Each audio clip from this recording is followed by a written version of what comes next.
नमस्कार दोस्तों, स्वागत है आपका इस YouTube channel Sarvan GS classes में।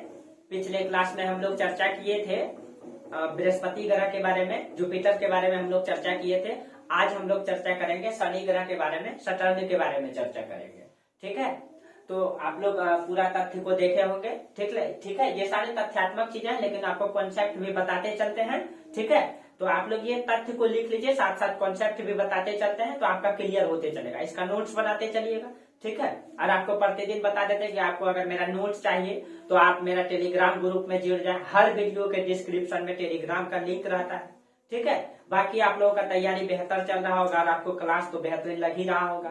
ठीक है, और अगर आपको क्लास बहुत बेहतरीन लगता है तब तो आप जोर से एक ठप्पा लगा दीजिए और आगे बढ़ा दीजिए इसको, और अभी अपने सभी दोस्तों में बोल दीजिए। ठीक है, कि बेहतरीन क्लास, एकदम फ्री क्लास स्टार्ट हो गया है, एकदम बीपीएससी लेवल से। कोई भी एग्जाम लीजिए, बीपीएससी से नीचे पीसीएस, बीपीएससी में एसएससी, और कोई भी एग्जाम लीजिए आप। ठीक है, आपको ये सारा फैक्ट के साथ साथ कॉन्सेप्ट भी बताया जाएगा। ठीक है, चलिए अब हम लोग जल्दी से स्टार्ट करते हैं, लेट न करते हुए शनि के बारे में। ठीक है, तो देखिए सौरमंडल में हम सारा बात कर लिए हैं, इन सब के बारे में चर्चा करना नहीं है। मतलब आंतरिक ग्रह, बाह्य ग्रह, आज हम लोग शनि के बारे में बात करेंगे। ठीक है, तो शनि का जो औसत दूरी है ये कितना है?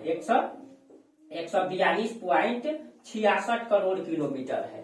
ठीक है, 142 करोड़ किलोमीटर है। कहां से? सूर्य से शनि की दूरी। ठीक है, पिछले क्लास में हम लोग बृहस्पति के बारे में सारा चर्चा किए थे। और इतना दूरी होने का कारण क्या है?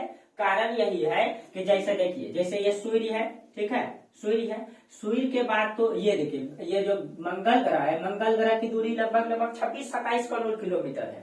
26-27 करोड़ किलोमीटर के बाद आप डायरेक्ट देखिए 1 लाख से प्लस हो गया, ये 1,16,000 समथिंग में करोड़ किलोमीटर।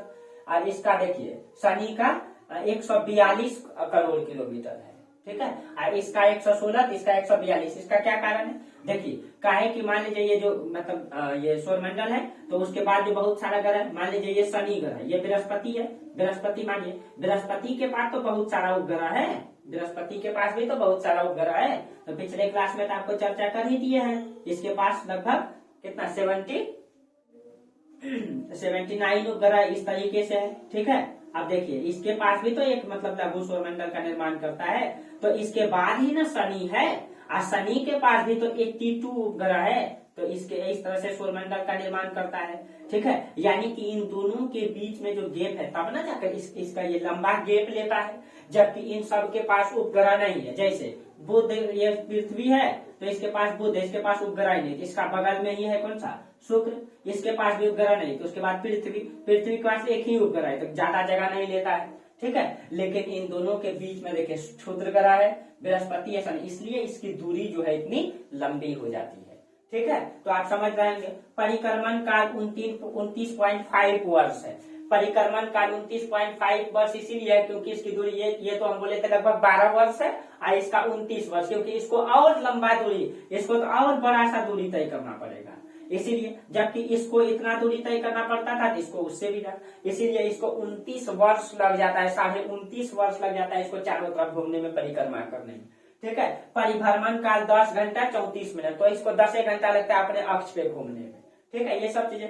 व्यास इसका देख लीजिए, आपको बोले थे बृहस्पति सबसे बड़ा ग्रह है, उसका व्यास कितना था? इसका व्यास देखिए 1,16,460 किलोमीटर, जबकि बृहस्पति सबसे बड़ा है, उसका व्यास 1,42,000 किलोमीटर तक का था। ठीक है, तो देखिए, तो इसका सेकेंड वाला है, इसका व्यास 1,00,000 किलोमीटर है। ठीक है, औसत तापमान -78 डिग्री सेल्सियस है। काहे कि सूर्य से इतना दूरी में है, प्लस ये गैस का बना हुआ है, गैस का बना हुआ है, इसीलिए ये जो है इसका तापमान क्या है? माइनस में है।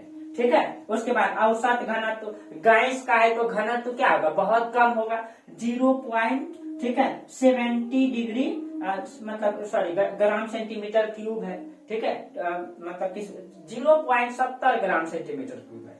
ठीक है, इसमें गैस हाइड्रोजन पाया जाता है, हीलियम है, मीथेन है और अमोनिया गैस पाया जाता है। और एक बात याद रखिएगा, इसमें मीथेन और अमोनिया की मात्रा बहुत ज्यादा होता है। ठीक है, जिसके कारण से इसको पीला ग्रह भी कहा जाता है। ये दिखाई देता है पीला कलर का सौरमंडल में, जब आप देखिएगा तो ये पीला दिखाई देगा। आपको लास्ट क्लास में सारा दिखाएंगे, कौन सा ग्रह कैसा दिखाई देता है, क्या स्थिति है, उन सब का लास्ट क्लास में आपको दिखाएंगे वीडियो में। ठीक है।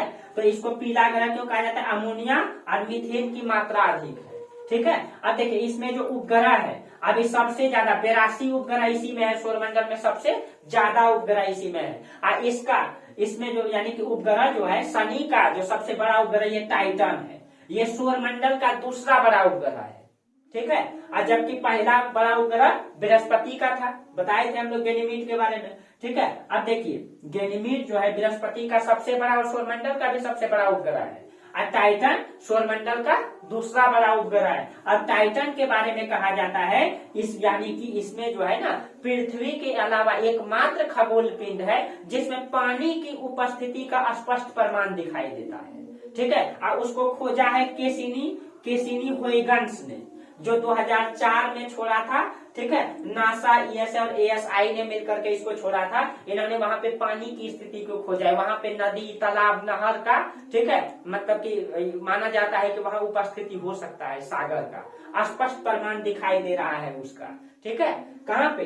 तो ये आपका टाइटन में, ठीक है। इसका झुकाव देखिए 26.73 डिग्री है इसका झुकाव। देखिए झुकाव के बारे में बता दीजिए, थोड़ा सा ऐसे झुकाव है, सीधा नहीं है, ठीक है। अब देखिए इस पर कौन कौन सा मिशन, हाँ पहले इसकी विशेषता को देख लीजिए। ये जो शनि ग्रह है इसका विशेषता यही है, इसमें 7 छल्ला पाया जाता है जो छोटे छोटे कणों से बना हुआ है। और वो कण क्या है ना, वो मतलब कि शनि का चारों तरफ चक्कर काटता है, वो 7 छल्लों में विभक्त हो गया है, उसको 7 छल्ला कहा जाता है। और इस छल्ले का नाम है, इस छल्ले का नाम है ए बी, ठीक है। देखिए हम उल्टा इसीलिए लिख रहे हैं A B C D E F G, 1 2 3 4 5 6 7, ये 7 छल्ला है जी तक, ठीक है। जी तक है 7 छल्ला, ठीक है। और देखिए सबसे जो बाहरी छल्ला है उसका नाम है ए, और सबसे अंदरूनी वाला छल्ला है उसका नाम है जी, इसीलिए बाहर से इधर से इधर लिखे, ठीक है। और जब बीच वाला छल्ला ये सबसे अधिक चमकीला है,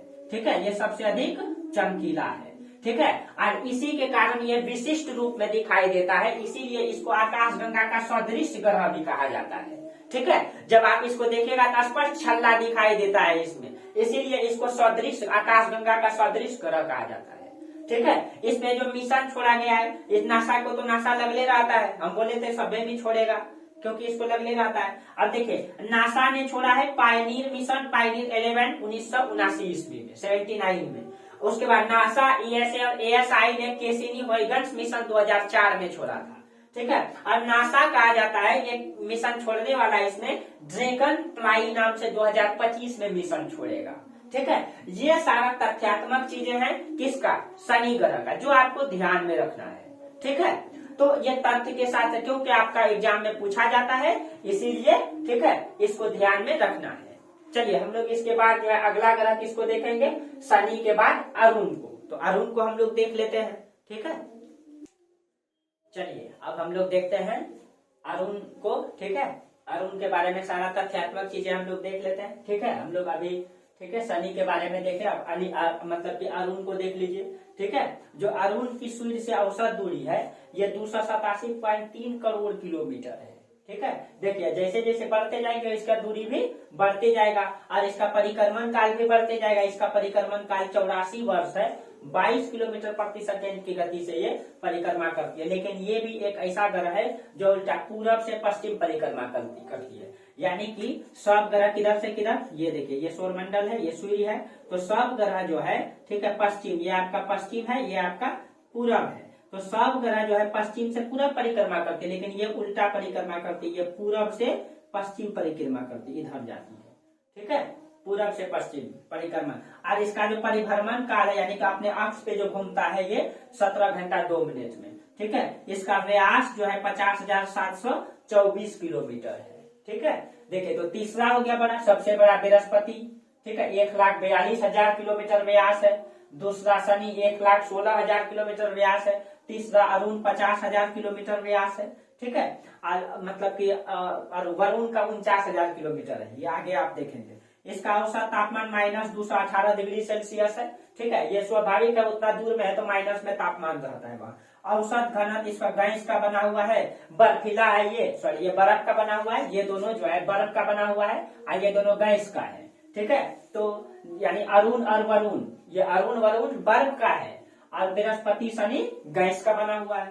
ठीक है, तो ये बर्फ का इसीलिए इसका जो घनत्व है थोड़ा सा शनि से ज्यादा 1.3 ग्राम सेंटीमीटर क्यूब। इसमें जो गैस पाया जाता है हाइड्रोजन, हीलियम, मीथेन, अमोनिया, ये गैस पाया जाता है इसमें। इसमें उपग्रह की संख्या 27 है और इसका जो सबसे बड़ा उपग्रह ये टाइटेनिया है, ये सबसे बड़ा है किसका, ये अरुण का सबसे बड़ा उपग्रह है। इसका झुकाव जो है लगभग 90 डिग्री है। ठीक है, यानी कि इसका अगर देखेंगे तो लगभग 90 डिग्री, जैसे ये सीधा है 90 डिग्री है, ये एकदम 90 डिग्री का एंगल है, तो लगभग ये पूरा इस तरह से लेटा हुआ दिखाई देता है, एकदम पूरा लेटा हुआ ग्रह है ये।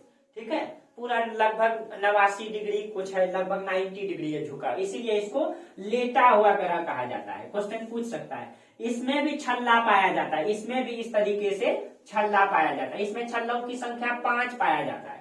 वर्तमान में इसका और छल्ला की खोज भी है, कहा जाता है कि वर्तमान में 10 छल्ले पाए जाते हैं, लेकिन इसमें जो 5 छल्ला पाया जाता है उसका नाम है alpha, beta, gamma, delta, epsilon. ये 5 छल्ला इसमें भी पाया जाता है। ठीक है, इसका जो खोज है ये विलियम हर्शेल ने किया था। ठीक है, 13 मार्च 1781 ईस्वी को। और इसमें जो नासा ने मिशन छोड़ा है ये वोयेगर 2 मिशन छोड़ा है 1986 ईस्वी को। इसी के आधार पे इन सारे तथ्यों को बताया गया है। ठीक है, तो ये रहा आपका अरुण ग्रह। ठीक है, अब एक आपका बच गया वरुण। ठीक है, तो वरुण को हम लोग अगले क्लास में देखेंगे। ठीक है, फिर उसके बाद हम लोग पृथ्वी के बारे में चर्चा करेंगे। पृथ्वी को अद्भुत ग्रह, पृथ्वी को नीला ग्रह, पृथ्वी में ही जीवन संभव क्यों हुआ, इन सब चीजों के बारे में चर्चा करेंगे। क्योंकि हम लोग पृथ्वी में रहते हैं इसीलिए पृथ्वी के बारे में पूरा चर्चा करेंगे। पृथ्वी की उत्पत्ति कैसे हुई, पृथ्वी की उत्पत्ति क्यों हुई, इसमें पानी कैसे बना। ठीक है, इन सब चीजों को लेकर के चर्चा करेंगे। शुरुआती चरण में पृथ्वी एक आग का गोला था, इसमें कैसे मनुष्य आया, कैसे मनुष्य विकास किया। ठीक है, किस तरीके से मनुष्य जो है चिंपैंजी से, जानवर से, बंदर से मनुष्य का रूप धारण किया, इन सब चीजों के बारे में पृथ्वी में चर्चा करेंगे। क्योंकि हम लोग पृथ्वी में रहते हैं। ठीक है, तो देखिए हम लोगों का तरीका देखिए पढ़ने का, पहले हम ब्रह्मांड पढ़े, फिर गैलेक्सी पढ़े, फिर हम लोग तारों के बारे में पढ़े, तारों में हम लोग अपनी तारे के बारे में पढ़े, तारे सौरमंडल का निर्माण करता है, सौरमंडल पढ़े। अब सौरमंडल हम लोग लगभग खत्म कर चुके हैं सभी ग्रह के बारे में। अब एक ग्रह आपका बच गया वरुण, एक प्लूटो के बारे में चर्चा कर देंगे कल। ठीक है, उसके बाद हम चर्चा करेंगे पृथ्वी के बारे में। ठीक है, कि पृथ्वी को अद्भुत ग्रह क्यों कहा जाता है। ठीक है, पृथ्वी में मानव क्यों बसा, फिर हम लोग पृथ्वी के बारे में पूरा चर्चा करेंगे। ठीक है, कि पृथ्वी में 7 महादेश, देश, 204 देश लगभग, इन सब चीजों के बारे में तथ्य ठीक है चर्चा करेंगे। ठीक है, फिर हम यानी कि ज्योग्राफी को आगे बढ़ाते चलेंगे। आप लोग कंटिन्यू क्लास करते रहिए। ठीक है, और वीडियो अगर आप लोग आगे बढ़ाइए, सपोर्ट कीजिए, ताकि हम आप लोगों के लिए बेहतर से बेहतर प्रयोग कर सके। ठीक है, और आप लोग जितना आगे बढ़ाइएगा फिर हम आप लोगों के लिए लाइव क्लास आने का प्रयास करेंगे। ठीक है, तब लाइव क्लास आप लोगों के लिए कर देंगे। ठीक है, तो आप लोगों को वीडियो अच्छा लगता है तो एकदम जोर से ठप्पा लगा दीजिए। ठीक है, और इसको आगे बढ़ाइए, सब्सक्राइब कीजिए, अपने सभी दोस्तों में, सभी ग्रुप में इसको शेयर कीजिए। ठीक है, और एकदम सबको बोल देना है कि एकदम फ्री क्लास चल रहा है, कहीं भी दिक्कत नहीं है, तथ्य के साथ सब कॉन्सेप्ट भी। बाकी तो आप लोग सब समझ ही रहे हैं कि क्या तथ्य मिल रहा है, क्या कॉन्सेप्ट मिल रहा है। ठीक है, चलिए तो आज हम लोग यहीं तक चर्चा करते हैं, फिर हम लोग अगले क्लास में बात करेंगे नई कॉन्सेप्ट, नई ऊर्जा, नई जोश के साथ। ठीक है, थैंक यू, धन्यवाद।